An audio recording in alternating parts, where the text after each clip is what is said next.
Voilà, écoutez, ce matin, je suis réjoui de pouvoir revenir au livre de la Genèse, et c'est la deuxième partie d'une mini-série, si on veut, sur la vie de Abraham. Donc, si vous étiez ici la semaine passée, vous avez eu la première partie, mais bon, cette deuxième partie, elle est vraiment indépendante. Donc, si vous avez raté la semaine dernière, c'est pas vraiment grave. Donc, aujourd'hui, j'ai intitulé mon message « Abraham et les tristes détours de sa foi ». Abraham et les tristes détours de sa foi. Écoutez cette histoire.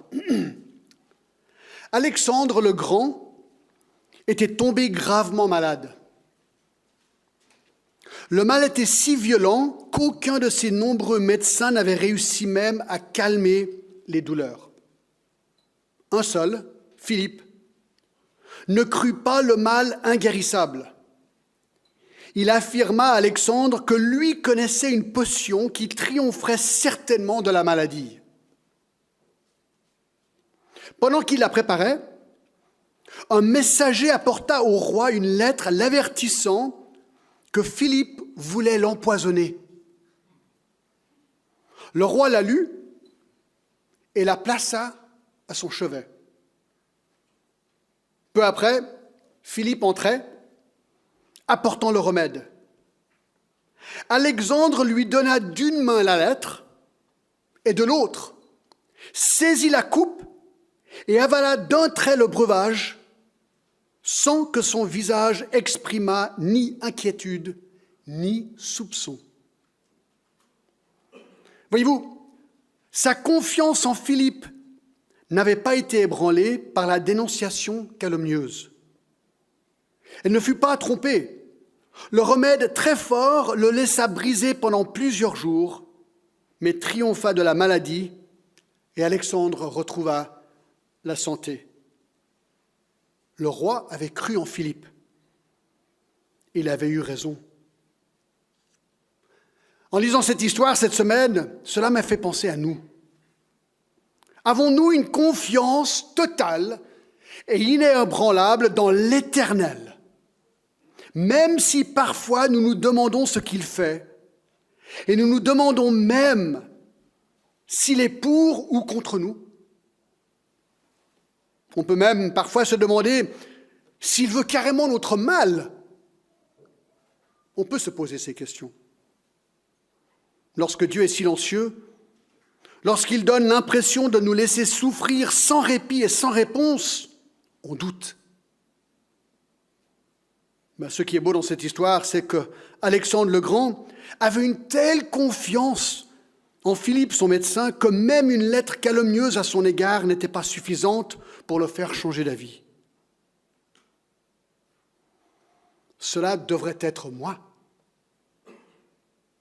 Quoi qu'il arrive, je ferai confiance à l'Éternel. Malheureusement, ce n'est pas toujours mon cas, ni peut-être, je ne sais pas, votre cas. Ce n'était pas toujours le cas pour Abraham non plus. Donc ce matin, nous entamons la deuxième partie de la vie d'Abraham, et j'ai intitulé ce message « Abraham et les tristes détours de sa foi ». Alors comme on l'a vu la semaine dernière, on a vu qu'Abraham était un exemple suprême d'une foi solide. Dans les versets 1, 2, 3 de Genèse 12, l'Éternel dit à Abraham, va-t'en de ton pays, de ta patrie, de la maison de ton père, dans le pays que je te montrerai. Je ferai de toi une grande nation, et je te bénirai, et je rendrai ton nom grand, et tu seras une source de bénédiction. Je bénirai ceux qui te béniront, et je maudirai ceux qui te maudiront, et toutes les familles de la terre seront bénies en toi. On a vu que le Nouveau Testament place Abraham dans la foi des grands hommes de foi, dans Hébreux chapitre 11. Mais ce qu'on a aussi vu, c'est que d'être listé comme un grand homme de foi ne veut pas dire qu'on manifeste une foi parfaite chaque fois. Proverbe 24, 16 dit ceci, « 7 fois le juste tombe. » Ah oui, mais c'est quoi la fin du verset ? « Et se relève, et se relève. » Ouf, ouf. Alors aujourd'hui, nous voulons examiner 4 étapes de la foi fragile d'Abraham, Et nous allons surtout un petit peu regarder ces détours de la foi, et j'espère que ce sera un encouragement pour nous tous. Donc, quelle est la première étape de sa foi que nous voulons voir aujourd'hui? Eh bien, c'est sa foi affirmée. C'est ce qu'on a en fait vu la semaine dernière. Vous vous rappelez ce que je viens de lire? Abraham avait été appelé de Ur en Chaldée. Dieu lui avait donné cette incroyable promesse d'un nom, d'un pays, d'une bénédiction éternelle. Donc, il voyage de Haran jusqu'à Séchem. On a regardé le plan la semaine dernière. À un moment donné, malheureusement, il y a une famine au verset 10, il y a une famine dans le pays. Abraham descendit en Égypte et on a réalisé qu'il avait pris une décision de lui-même. Là où il allait, il bâtissait toujours des autels pour bénir et adorer l'Éternel. Mais lorsqu'il est descendu en Égypte, parce qu'il y avait une famine, au lieu d'attendre le Seigneur, eh bien, il a fait des bêtises, il a menti déjà. Et les choses ne se sont pas passées bien pour lui. Sa femme, Sarah, on lui a donné une servante qui s'appelle Agar. Pour l'instant, les choses allaient relativement bien, mais il est revenu. On avait vu la semaine dernière comment il a échoué dans sa foi. Il a fait ces deux bêtises quelque part. Il n'a pas fait confiance au Seigneur pour la famine. Il a menti au Pharaon vis-à-vis de sa femme. Finalement, il est remonté au chapitre 13, versets 1 à 18. Eh bien, il y a eu ce problème avec Lot, son neveu. Et Abraham, ayant appris ce jour-là cette leçon, s'est humilié et a dit à Lot, écoute, prends le pays que tu veux. Parce qu'il y avait trop de troupeaux, trop de gens, il fallait qu'ils se séparent. Et donc Lot a choisi le meilleur pour lui. La vallée la plus verdoyante, c'était là où il y avait Sodome et Gomorrhe. Et ça, il le paiera très cher plus tard. Et donc, sa foi, celle d'Abraham, a été affirmée par cette humilité, d'avoir laissé Lot choisir le pays qu'il voulait. Et Dieu, bien sûr, a béni Abraham. Donc ça, c'est le premier point, la première étape de sa foi. Une foi affirmée, malgré ses petits défauts, une foi affirmée. 2, une foi fragilisée. Et là, on est au chapitre 15. Et regardez le verset chapitre 15. Comme j'ai dit la semaine dernière, on ne va pas regarder tous les textes liés aux patriarches, sinon on serait là encore des années. D'accord ? Genèse est tellement long, donc je choisis vraiment. Donc là, on passe au chapitre 15. Et regardez ce qu'on apprend. Il est dit « après ces événements ». Après ces événements. Alors, c'est quoi ces événements? Je vous révise le chapitre 14.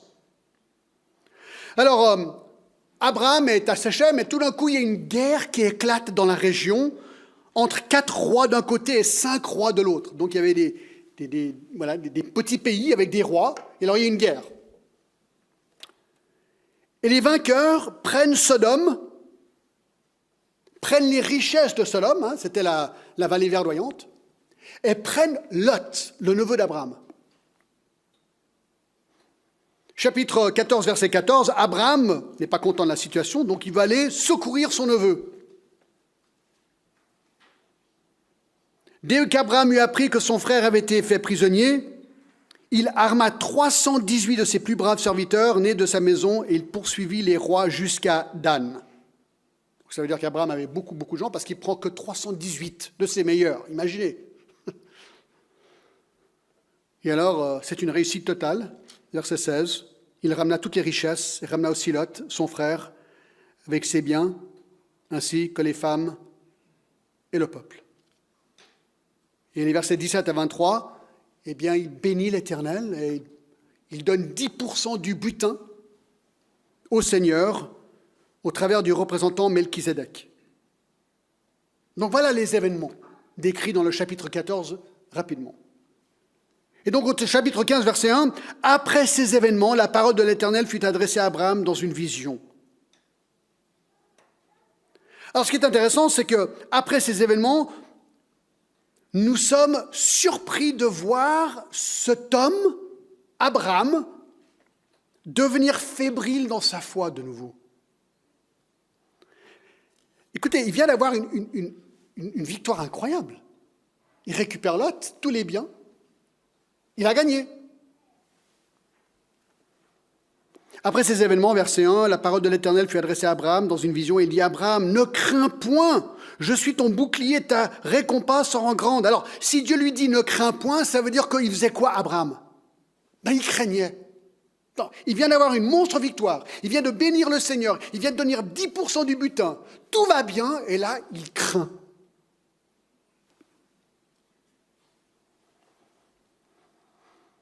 En fait, il y a 3 grandes crises de foi ici. Premièrement, un manque de sécurité. Un manque de sécurité. C'est quoi cette crainte? Ça veut dire qu'Abraham était en panique, il craignait. Mais qu'est-ce qu'il craignait exactement? Il vient de battre l'ennemi, il vient de récupérer Lot et ses biens. Ça devait être la joie et la liesse, mais pas pour Abraham. On voit sa crainte ressortir. C'est pas différent qu'Élie. Vous vous rappelez, dans 1 Roi 19, Élie vient de battre les prophètes de Baal d'une manière incroyable. Il a prié le Seigneur et le Seigneur a fait descendre du feu. Schlac, monstre miracle. Il bat tout le monde. Prochain chapitre, il fuit. Il a peur de Jézabel et Ahab. Et il dit au Seigneur, moi je veux mourir. Déprime totale. Il veut mourir. Souvent, c'est comme ça, après une immense victoire, on tombe dans la déprime. Et moi, je me demande si pour Abraham, il se demandait si ces rois qu'il avait vaincus n'allaient pas se regrouper et revenir encore plus fort pour reprendre ce qu'il leur avait pris. Alors, ce n'est pas dans le texte, c'est ce que je soupçonne. Et donc, il avait peur pour sa sécurité. Il s'est dit, aïe, alors j'ai rien vu, là, ils vont revenir, mais ils vont mettre le paquet. Donc, il a peur physiquement. La réponse de Dieu. Écoutez, le remède de Dieu, c'est quoi? C'est toujours la même chose. Est-ce que tu crois dans mon caractère et ma personne? Est-ce que tu crois que je suis qui je suis? Abraham, ne crains point, verset 1, « Je suis ton bouclier et ta récompense sera très grande. Je suis te protégera. » Quelqu'un a dit ceci, « Ta vie est uniquement aussi grande que ta foi. Et ta foi est uniquement aussi grande que ton Dieu. » C'est pas mal ça, non? Allez, je répète. Ta vie est uniquement aussi grande que ta foi, et ta foi est uniquement aussi grande que ton Dieu. Si tu passes tout ton temps à regarder à toi-même, tu deviendras découragé. Mais si tu regardes à ton Dieu, tu seras encouragé. Donc ça, c'est la première crise de sa foi, crise de sécurité. 2, un manque d'héritier. Un manque d'un héritier. Regardez verset 2. Abraham répondit, « Seigneur éternel, que me donneras-tu?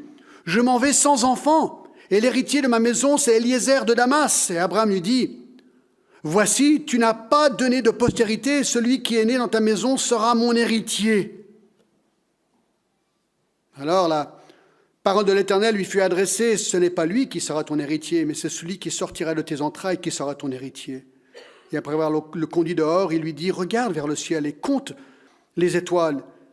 Si tu peux les compter, il lui dit, « Telle sera ta postérité. » Abraham eut confiance en l'Éternel et il lui imputa à justice. Alors la première crainte d'Abraham, c'était sa sécurité. La deuxième crainte, c'est le fait qu'il n'avait pas d'héritier. Et il n'arrivait pas à comprendre comment Dieu allait accomplir sa promesse d'un héritier. C'était humainement pour lui une impossibilité. Dieu avait promis que sa postérité serait aussi nombreuse que la poussière de la terre, dans chapitre 12, versets 2, 13, 14 à 16.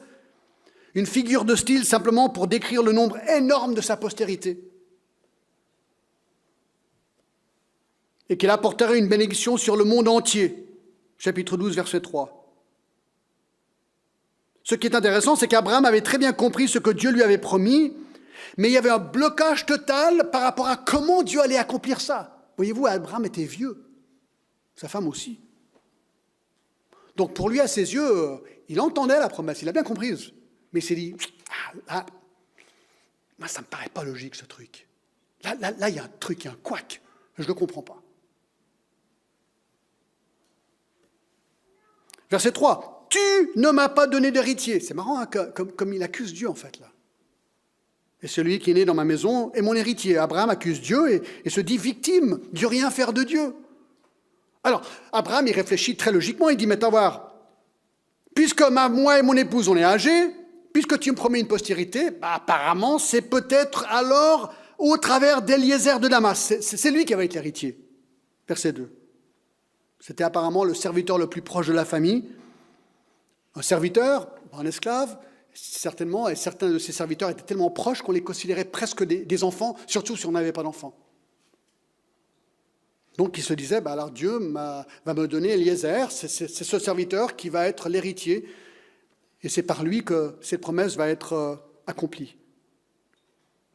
Donc Dieu avait un merveilleux plan pour le monde entier qu'il avait bien compris, mais finalement Dieu ne fait rien. Dieu était silencieux et ne bougeait pas. Donc c'est lui qui a conclu, ça doit être Eliezer. Dieu ne lui avait pas dit, c'est lui qui conclut ça. Est-ce que vous avez déjà eu ce genre d'expérience? Dieu, pourquoi tu ne fais rien? Ah, jamais. Il n'y a que moi. Non, je blague. Je sais que tu es Dieu, alors s'il te plaît, bouge. Vous avez déjà eu ça? Et si tu ne bouges pas, est-ce que c'est moi qui dois prendre les choses en main? Vous dites, non, mais on ne fait pas vraiment ça. Écoutez, je vais vous raconter une histoire. Il y a des années de cela, pas dans cette église. Je connaissais un chrétien qui était au chômage. Il est devenu tellement frustré avec Dieu parce que Dieu ne lui répondait pas. Il priait pour un travail, rien.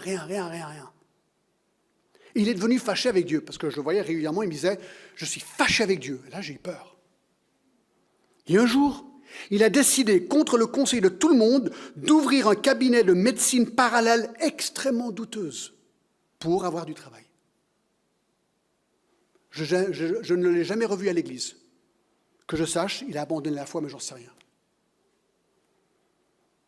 Attention à ce genre d'attitude. Dieu fait ce qu'il veut, comme il veut et quand il veut. Combien de fois les Écritures nous disent-elles d'attendre sur le Seigneur?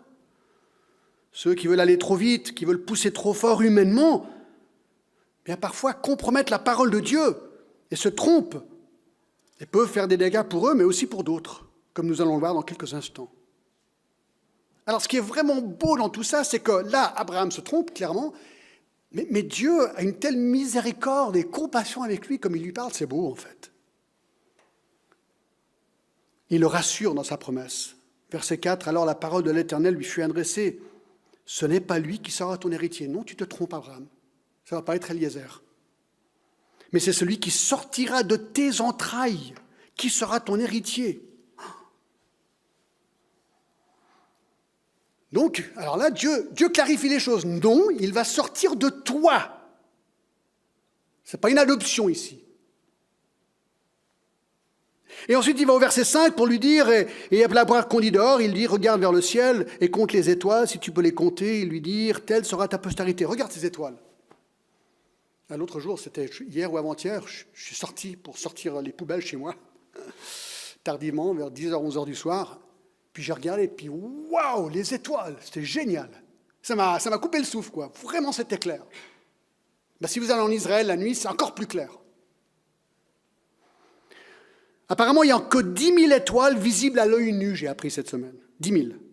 Dans le registre des astronomes, il y a environ 30 000 étoiles regroupées et cataloguées. Mais les astronomes estiment qu'il y a des milliards et des milliards d'étoiles dans le ciel. Dieu a utilisé les étoiles dans le ciel pour dire à Abraham que sa postérité serait aussi tellement grande qu'on ne peut même pas la compter. Dans 13-14, il lui a dit que sa postérité serait comme la poussière de la terre. Donc ce n'est pas littéral, c'est une image. Une image. Qu'il regarde haut ou bas, il verrait que Dieu a fait une promesse, il la tiendrait. Je trouve tellement intéressant et encourageant pour nous. Dieu avait une raison qui nous dépasse pour faire attendre Abraham. Pourquoi est-ce qu'il a fait attendre? C'est dur de comprendre. Pourquoi est-ce que Dieu fait attendre Abraham? Il lui fait une promesse et puis il dit maintenant attends.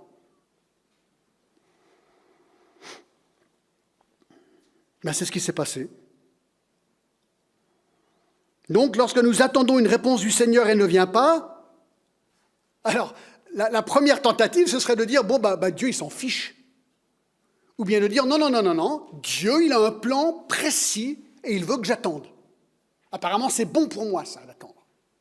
Ouais, mais non, c'est bon pour moi d'attendre. Oui, mais oui, je comprends, c'est bon pour toi d'attendre. Voilà ce qu'ils sont en train de dire ici. Dieu accomplit son plan, même si nous ne le comprenons pas, et même si nous, on l'exécuterait différemment que lui. Le problème, c'est que nous, on n'est pas lui. Réponse d'Abraham, regardez verset 6. Abraham eut confiance en l'Éternel et il lui imputa la justice. Alors bien sûr, Abraham a déjà eu confiance en l'Éternel en quittant Ur, quittant son pays, sa patrie, mais ici c'est la première fois que c'est explicitement mentionné. On dit que ce verset c'est le Jean 3,16 de l'Ancien Testament. Qu'est-ce qu'on apprend? Regardez, Abraham eut confiance en l'Éternel. Littéralement, il mit son poids sur l'Éternel. Il lui a fait totalement confiance. Vous savez, je ne sais pas si vous êtes déjà allé à Cruseille en France voisine, il y a ce parcours dans les arbres. Comment on appelle ce truc? C'est l'acrobranche. Vous avez déjà fait l'acrobranche? Si vous la faites, n'y allez pas si vous êtes trop vieux comme moi, d'accord? Alors moi j'étais là, j'étais accroché, j'ai les trucs, les machins là sur les... j'étais tout en haut quelque part dans un arbre, paumé, vraiment haut. Et on m'a dit, saute! Saute, tu verras, saute. Alors il y avait un filet là-bas, il y avait une corde, et je devais sauter dans le vide. Wow! Et ensuite le filet, elle m'allait rattraper pour me descendre en douce.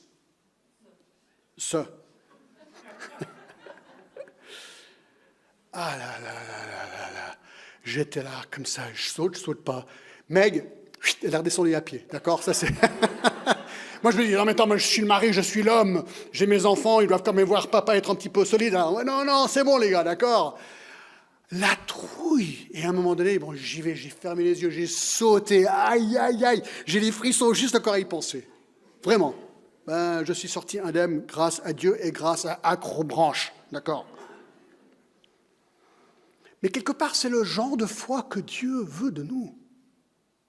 Est-ce que je crois vraiment en sa parole ou pas? Ça, c'est la vraie question ici. C'est la vraie question. Donc, Abraham eut confiance en l'Éternel. À ce moment-là, il dit, voilà, je ne comprends, mais je crois. Je ne comprends pas, mais je crois. Je ne comprends pas ce que tu es en train de faire et comment tu es en train de le faire, mais je saute. Je te fais confiance. Voilà. Il eut confiance en l'Éternel. C'est ça la clé. Comment Abraham appelle-t-il Dieu ici? Regardez au verset 2, Abraham répondit, « Seigneur éternel, Adonai, tu es le Seigneur, mon maître, à qui je suis soumis, et éternel, Yahvé, tu es le Dieu de l'Alliance. » Donc, il est en train de dire, voilà, tu es mon Dieu, je fais confiance en toi. C'est intéressant que même pendant ses grands doutes, il connaissait la nature de Dieu. C'est intéressant.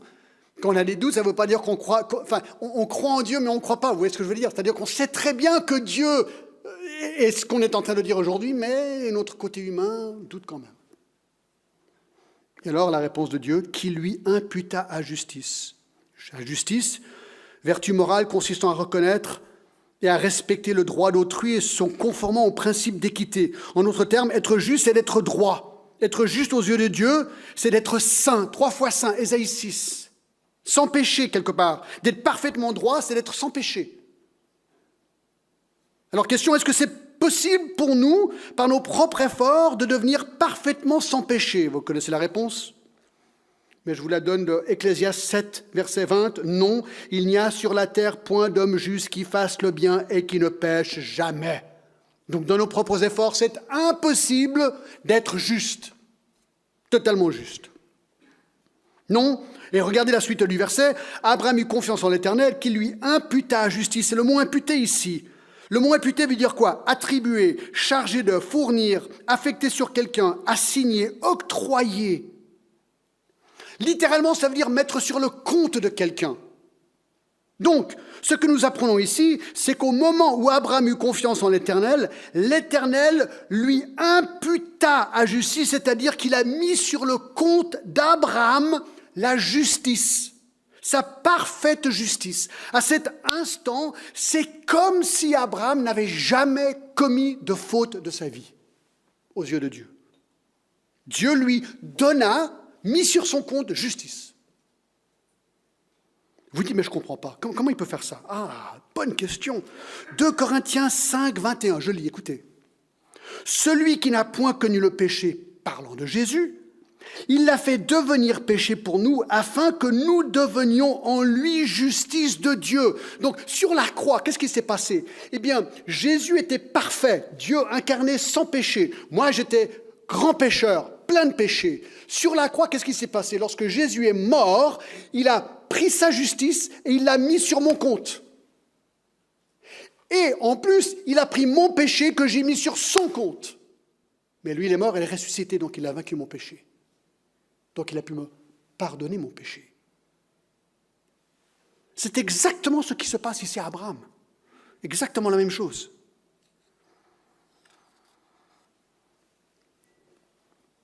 L'Éternel mit sa justice sur le compte d'Abraham. C'est intéressant que la Bible fait référence à ce verset dans 3 livres du Nouveau Testament pour décrire le salut par la foi, qui confirme le fait que ce verset parle vraiment du salut par la foi. On le trouve dans Romains 4, verset 3, verset 9, verset 22, dans Galates 3, 6 à 9 et dans Jacques 2, 21 à 27.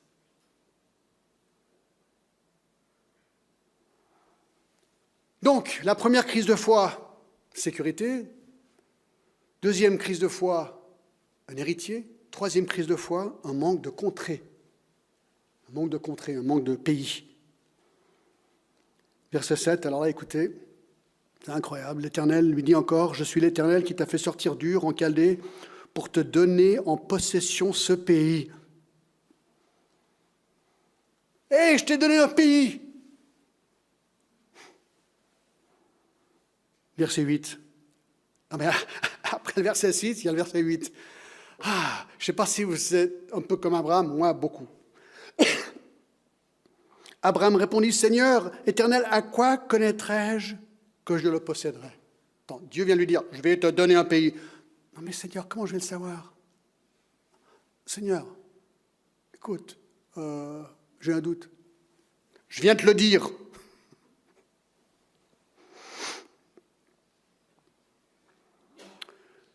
Alors la réponse de Dieu, elle est incroyable. Regardez. Verset 9. Et l'Éternel lui dit, « Prends une genisse de 3 ans, une chèvre de 3 ans, un bélier de 3 ans, une tourterelle et une jeune colombe. » Dieu organise une cérémonie incroyable. Donc Abraham prend tous ces animaux.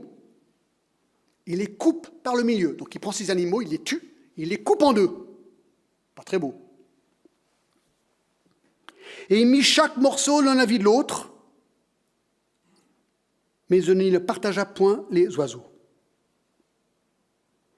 Les oiseaux de proie s'abattirent sur les cadavres et Abraham le chassa.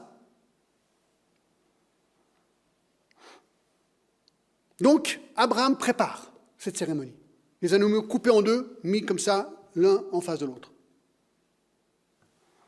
Verset 13, et l'Éternel dit à Abraham, « Sache que ta descendance seront étrangers dans un pays qui ne sera point à tes yeux, à eux, et ils seront asservis, et on les opprimera pendant 400 ans. Mais je jugerai la nation à laquelle ils seront asservis, et ils sortiront ensuite avec de grandes richesses. » Alors Dieu lui fait une prophétie remarquable ici. Dieu lui dit que sa postérité allait vivre en Égypte pendant 400 ans. C'est un chiffre arrondi parce que Exode 12, 40 nous dit qu'ils étaient littéralement, Israël était en Égypte pendant 430 ans. Prophétie incroyable, parce que ça n'arrive pas avant le livre d'Exode. Verset 15, « Toi, tu iras en paix vers tes pères, tu seras enterré après une heureuse vieillesse. » Et à la 4e génération, ils reviendront ici, car l'iniquité des Amoréens n'est pas encore à son comble. Quand le soleil fut couché, donc il fait cette prophétie, qu'il mourra, et que le pays, pendant 400 ans, 430 ans littéralement, sera dans ce pays d'Égypte, reviendrait pour reprendre le pays. Verset 17, « Quand le soleil fut couché, il y eut une obscurité profonde, et voici ce fut une fournaise fumante, et des flammes passèrent entre les animaux partagés. » Alors vous avez noté ce qui s'est passé là? Regardez. Quand le soleil fut couché, il y eut une obscurité profonde, et voici ce fut une fournaise fumante, et des flammes passèrent entre les animaux partagés. Qui passe entre ces animaux? Dieu seul. Dieu seul. Alors, qu'est-ce qui se passe ici? Qu'est-ce qui se passe? C'est une cérémonie de pacte entre deux personnes. Et ce qu'ils faisaient, ils coupaient les animaux en deux, ils disaient, voilà, on vient de faire un pacte les deux, et maintenant on va les deux passer à travers ces animaux. Et ce qu'ils étaient en train de dire, c'est, si moi je ne tiens pas mon côté du pacte, qu'il m'arrive ce qui s'est passé à ces animaux. Donc, si je ne tiens pas mon côté du deal, que je meurs. Allez, maintenant on va serrer la main. C'est pas rien. C'est une manière de signer un contrat vraiment avec du sang, là.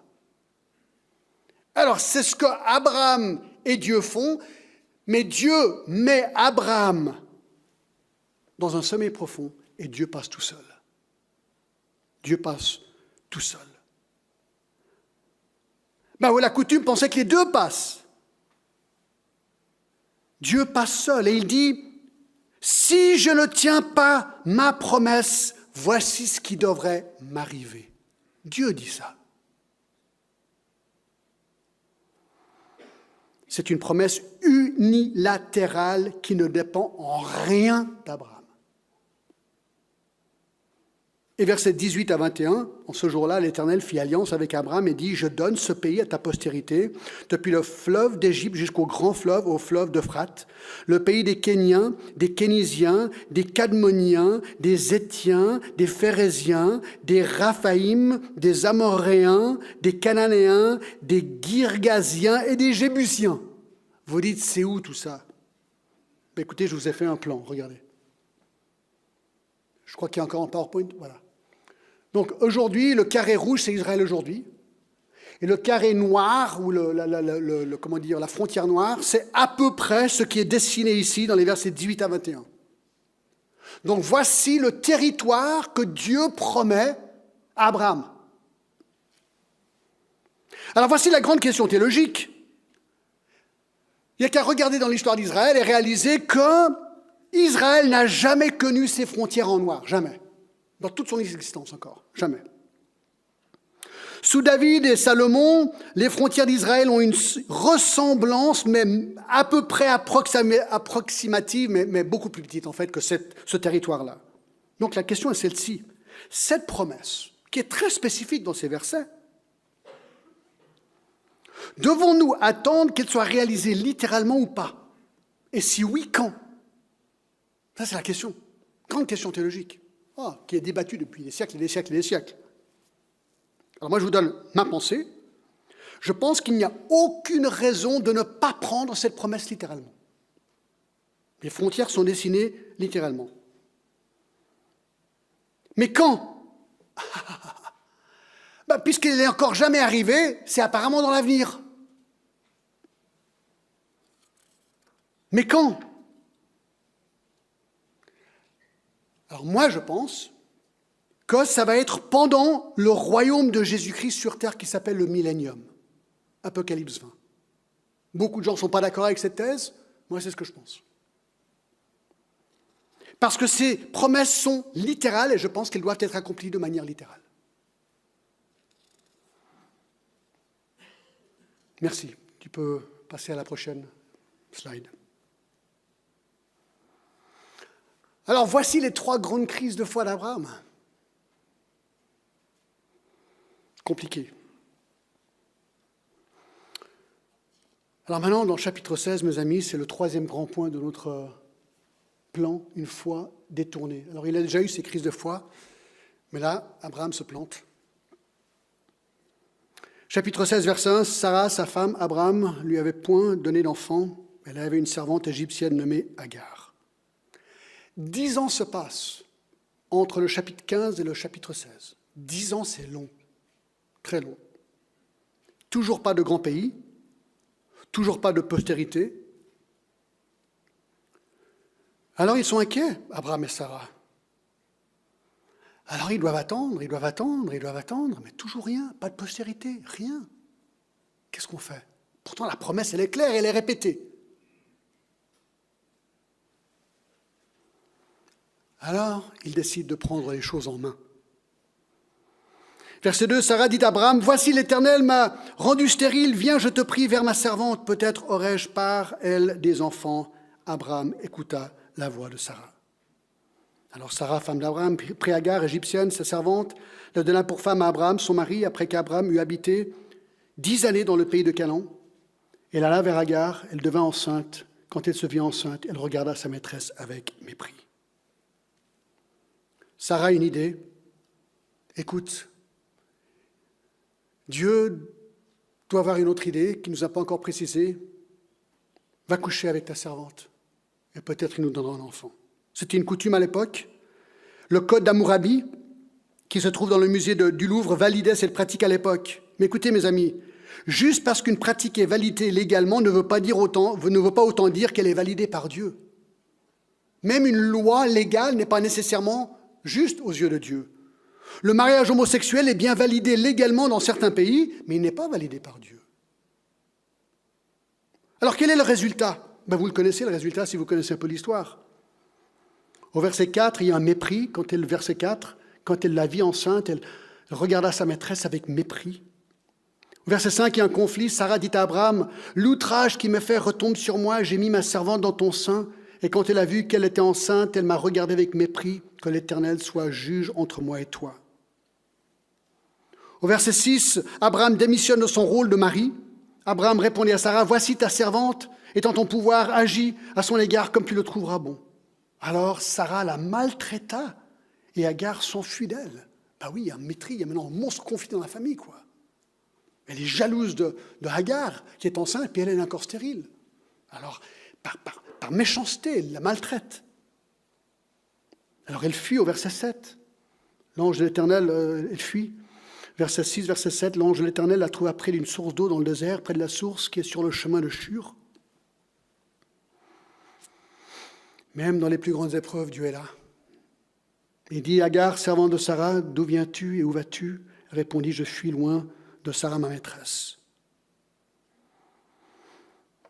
Donc l'ange de l'Éternel, probablement l'apparition préincarnée de Jésus-Christ, ce qu'on appelle une théophanie en théologie, intervient, lui prédit la naissance d'Ishmaël.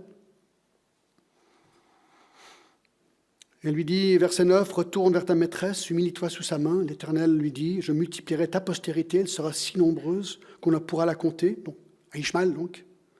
L'ange de l'Éternel lui dit, « Voici tu es enceinte, tu enfanteras un fils qui te donnera le nom Ishmaël, car l'Éternel t'a entendu dans ton affliction. Il sera comme un âne sauvage, sa main sera contre tous, et la main de tous sera contre lui, il habitera en face de tous ses frères. » Elle appela Ata El Roi, le nom de l'Éternel qui lui a parlé.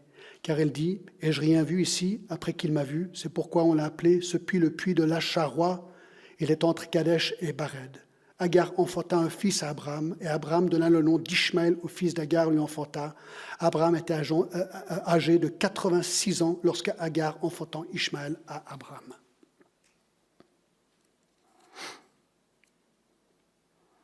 Sa naissance, son nom Ishmaël, les versets 12 est très intéressant. Il sera comme un âne sauvage, sa main sera contre tous, la main de tous sera contre lui, il habitera en face de tous ses frères. Ceci, bien entendu, une référence aux Arabes, qui sont donc les demi-frères des Juifs. Mohammed, fondateur de l'islam, est issu de la postérité d'Ishmaël.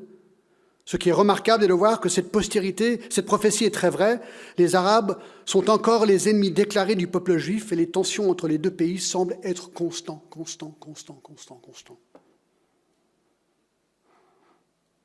Écoutez, vous savez ce que je vois ici, moi, ici? C'est que nos fautes, nos manques de foi, nos actes de désobéissance, nos désirs de prendre les choses en main lorsque Dieu semble éloigné et silencieux, peut nous plonger dans les problèmes encore plus grands qu'on n'aurait même pas pu imaginer. Et encore aujourd'hui, nous voyons devant nos yeux, presque tous les jours à la télé, ce conflit israélo-arabe à cause de ce péché, de ce manque de foi. Moi, je crois qu'ici, il y a une leçon pour nous. C'est quoi la foi? C'est quoi la foi? C'est de prendre Dieu à la lettre par rapport à ce qu'il nous dit. De lui faire confiance lorsqu'on a l'impression qu'il a tort, que notre foi est folle, et surtout lorsque Dieu est silencieux. Et quand on commence à concocter des plans humains, lorsque nous savons clair et net que ce n'est pas la volonté de Dieu, alors là, on rentre dans les vrais problèmes. Moi, j'aimerais vous donner un exemple. Un exemple qui m'a beaucoup frappé. J'avais prêché, je ne sais pas si ceux qui étaient là, sur la vie de David, il y a quelques années en arrière. Et ça m'a fait penser au message que j'ai donné, les troubles du roi David. Est-ce que vous vous rappelez du 7e commandement? Le voici. Il n'est pas très clair, mais je vous le donne, d'accord? Tu ne commettras pas d'adultère. Exode 24. Plutôt clair, vous n'êtes pas d'accord? Très clair. Mais le roi David pensait qu'il était au-dessus de la loi. L'exception, si vous voulez. Jamais de la vie est-ce que David aurait pu imaginer les troubles énormes que son péché d'adultère allait provoquer chez lui pour les années à venir. Jamais de la vie. Moi, j'aimerais vous montrer très brièvement les conséquences désastreuses de ce péché pour cet homme. Alors, vous vous rappelez l'histoire, hein? 2 Samuel 11 commence avec le verset qui nous montre que David n'était pas en guerre, il aurait dû être en guerre. Apparemment, il venait de construire son nouveau palais, il était tout content, il voulait en profiter, donc il n'était pas en guerre. Un soir, David est dans son palace, et si vous connaissez Jérusalem, il y a des collines comme ça, et son palace est en haut, puis on voit les maisons en bas. Et c'est des toits plats. Un soir, il n'arrive pas à dormir, il se lève et se promène sur son toit, et là, il voit sur un toit en dessous une femme, une belle femme, nue, en train de se baigner. Ça l'excite sexuellement, parce que la Bible nous dit clairement qu'elle était très belle de figure. Et là, David fait la grosse erreur de sa vie. Il plonge sa vie dans un tourment. Au lieu de fuir cet instant de tentation, il cède et le nourrit. Il l'a fait chercher. Il est roi, il peut faire ce qu'il veut. Il fait chercher cette femme. Elle vient, il couche avec elle. Imaginez, elle tombe enceinte. Le cauchemar le plus invraisemblable vient d'arriver. Que faire? Eh bien, selon Lévitique 20:10, il mérite les deux la mort. Alors David va commencer à essayer de cacher son péché. Il fait chercher Uri, son mari, qui fait partie de l'armée et qui est en guerre. Il propose à Uri de rentrer chez lui et de passer une belle soirée avec son épouse en espérant qu'il couchera avec elle pour pouvoir dire « Ah, c'est ton enfant, pas mon enfant ». Pas mal l'astuce. Et le texte nous dit en plus qu'il fait livrer chez lui une belle côte de bœuf pour un barbecue avec son épouse. C'est écœurant. Mais voici qu'Uri ne rentre pas chez lui, mais décide de dormir à la porte de la maison royale par loyauté au roi. Comment pouvait-il se divertir à la maison pendant que le pays était en guerre? Cela frustre David, il passe au plan B. Il décide d'inviter Uri à sa table et l'enivre de vin, en espérant qu'il irait ensuite auprès de sa femme pour coucher avec elle. Mais il refuse de rentrer chez lui. David est encore plus frustré. Alors il passe au plan C. C'est dans son dernier recours. Il décide de le faire assassiner. Il renvoie sur le front cet homme, demande à son général de le mettre en tête du front afin qu'il meure. C'est ce qui se passe. Et donc il est non seulement maintenant coupable d'adultère, mais aussi de meurtre. Il est redevable de la peine de mort sur 2 comptes maintenant. Mais vous voyez, Bathsheba est maintenant veuve. Et puisqu'elle est veuve, il peut la prendre comme épouse. Et c'est ce qu'il fait.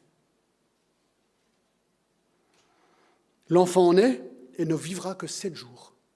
Dieu prend la vie de l'enfant comme une des conséquences.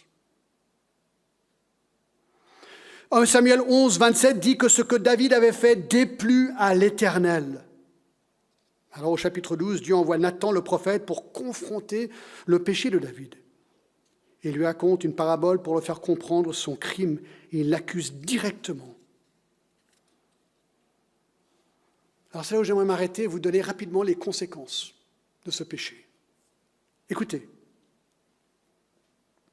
le plaisir du péché sexuel de David en lui-même n'a duré que quelques heures au maximum. Mais les conséquences ont suivi toute sa vie. Je vous les liste très rapidement. 1. Abus de pouvoir. Il a vu cette femme, il a utilisé son pouvoir de roi pour la faire chercher. 2. Grossesse inattendue. 3. Mensonge. Il a menti à Uri à plusieurs reprises. 4. La corruption par des dons ou la subornation. Il a fait suivre un présent du roi pour essayer d'organiser une soirée. Belle soirée avec sa femme. 5. Espionnage. Comment David savait-il qu'Uri n'était pas rentré chez lui pour coucher avec sa femme? 6. Meurtre. Il a fait assassiner son mari.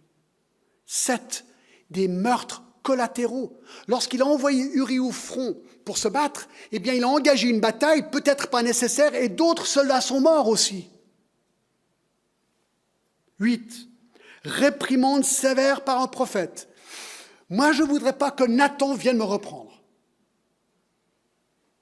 9. Le mépris de la parole de Dieu. Chapitre 12, verset 9. Pourquoi as-tu méprisé la parole de l'Éternel en faisant ce qui est mal à ses yeux? 10. Le nom de Dieu blasphémé. Verset 13. Tu as fait blasphémer les ennemis de l'Éternel. 11. La mort de son premier-né. Écoutez, ça montre aussi que notre péché peut avoir des conséquences désastreuses sur les autres personnes, des personnes qui sont innocentes à notre situation. 12. Cruauté excessive contre les Ammonites. Chapitre 12, 29 à 31, nous apprenons que David fait scier les habitants de la ville et il fait mourir par des pics et par des haches de fer ces gens. Une cruauté incroyable pour le roi David. Nul ne le sait, mais une des hypothèses est qu'il était tellement fâché avec lui-même, il était en tel tourment qu'il a déversé sa colère incontrôlée sur son ennemi. Et ça lui a coûté, c'est maintenant que j'y pense, ça lui a coûté le fait qu'il ne pouvait pas construire le temple. Parce que c'était un homme de sang. 13. Le viol incestueux de Tamar par Amnon. Eh bien, Amnon, c'est son fils, copie son père. David voulait Bathsheba, Amnon voulait Tamar, il l'a prise, il a couché avec elle, il l'a violée. 14. Meurtre prémédité d'Amnon par Absalom.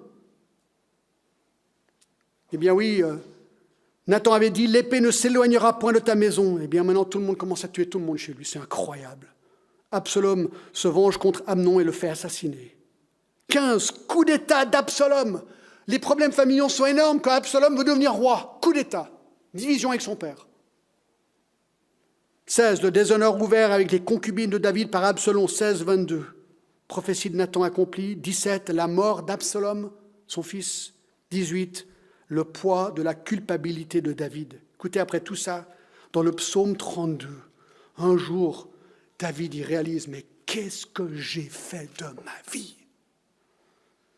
Il écrit le psaume 32, « Heureux celui à qui la transgression est remise, à qui le péché est pardonné. Heureux l'homme à qui l'Éternel n'impute pas l'iniquité, dans l'esprit duquel il n'y a point de fraude.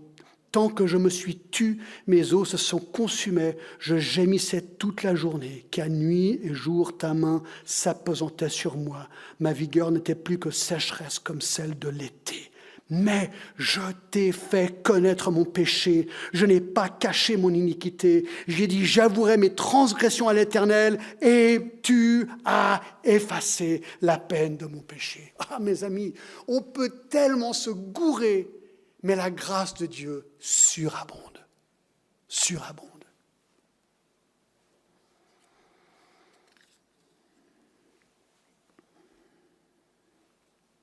Et donc, il a été pardonné. Il a dû vivre avec les conséquences de son péché toute sa vie. Mais Dieu l'a pardonné. Et vous savez quoi? Sa grâce a fait que David a écrit la plupart des psaumes. Ça, c'est une grâce.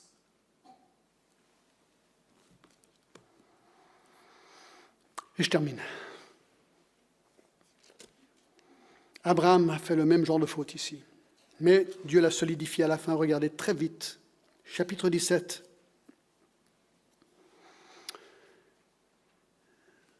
Verset 4, « Voici mon alliance que je fais avec toi. Tu deviendras père d'une multitude de nations. On ne t'appellera plus Abraham, mais ton nom sera Abraham, car je te rends père d'une multitude de nations. » Malgré ce détour, Dieu lui donne un nouveau nom.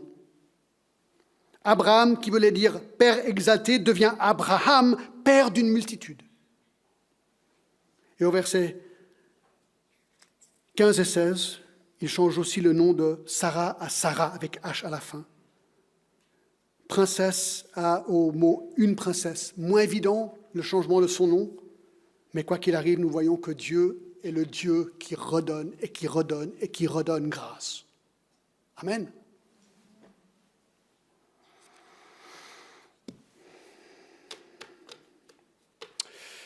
Quelle est la leçon? Quelle est la leçon? Nous voulons être des hommes et des femmes de foi. Amen. Ça, c'est ce que je me dis tous les jours de ma vie. Seigneur, voilà, moi, je veux être un homme de la Bible, quoi. Ça, c'est la parole de Dieu révélée. C'est ça. Même quand les choses ne sont pas logiques, même quand on ne comprend pas, même quand c'est dur. Et quand on faillit, et on va le faire. Et il est là pour nous rattraper, nous remonter, nous encourager, nous faire grâce. Prions un instant et peut-être que vous êtes dans un moment de foi fébrile. Peut-être que vous êtes comme le roi David, peut-être que vous avez dit, là j'ai fait des trucs complètement contre la volonté de Dieu, clair, net, noir et blanc. Possible. Avouez votre péché à Dieu, comme l'a fait David, comme l'a fait Abraham tout au long de ce récit. Demandez-lui pardon et dites, Seigneur, voilà, j'accepte les conséquences. Maintenant, je veux repartir à zéro. Inclinons-nous et faites le point avec le Seigneur et ensuite on terminera.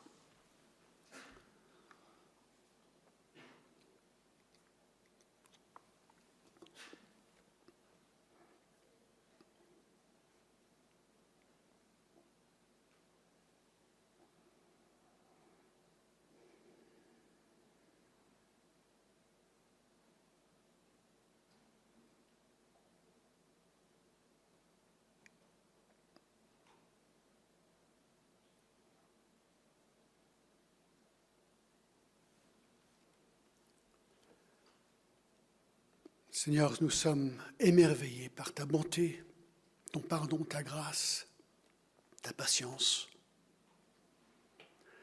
Seigneur, pardonne-nous parce que lorsque tu es silencieux, eh bien, nous, on devient comme Abraham, frustrés. Et parfois, c'est encore plus flagrant, on est comme David et on ignore la parole de Dieu et on fait ce qu'on a envie de faire. Seigneur, pardonne-nous. Seigneur, aide-nous à être un peuple de ta parole. Seigneur, à toi la gloire. Nous t'aimons de tout cœur, Seigneur.